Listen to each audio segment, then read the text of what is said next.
The Ethereum White Paper signed by Vitalik Buterin is the perfect crypto auction item. Probably the most perfect crypto auction item, but it's a physical document signed by him. You know, it's hard to transport it. It's hard to display it. You don't really want to handle it. You know, it has to be preserved with archival materials and so on and so forth. And so I was thinking, well, how can we show this? And you know, through an NFT is sort of the natural answer and poetic. After it was signed in April of 2014, the Ethereum White Paper basically went directly into my filing cabinet.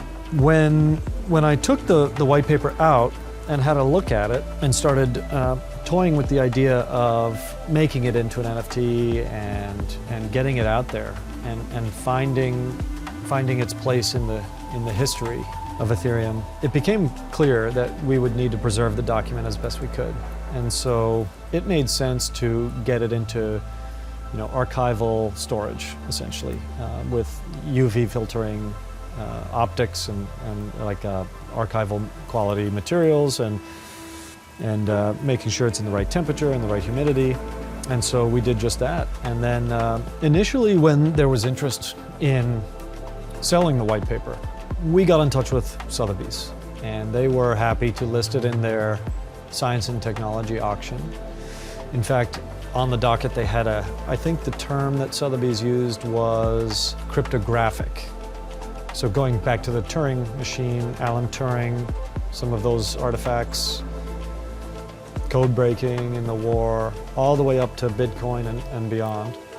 And so this would have fit in nicely in that auction. But we couldn't come to an agreement on the NFT portion because we wanted to do a phygital, to have a physical item and a digital item together sold as a pair for one buyer.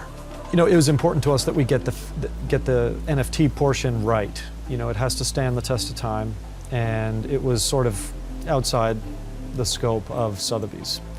But they were a great partner, and you know, they had the white paper in their archive for about a year and a half, and we had decided on an opening bid and a reserve status for the auction, and we very nearly went ahead with it.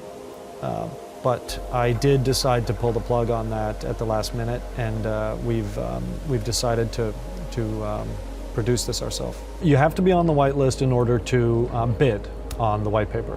This is for AML and KYC purposes, and as well as just authenticating you as a bidder and for security. So that process is going to be pretty straightforward. You just register your email address, and then essentially we'll verify, and we basically know who we're dealing with, and we'll also have a wallet address associated with that email address so that we can keep track of communications with people throughout the process.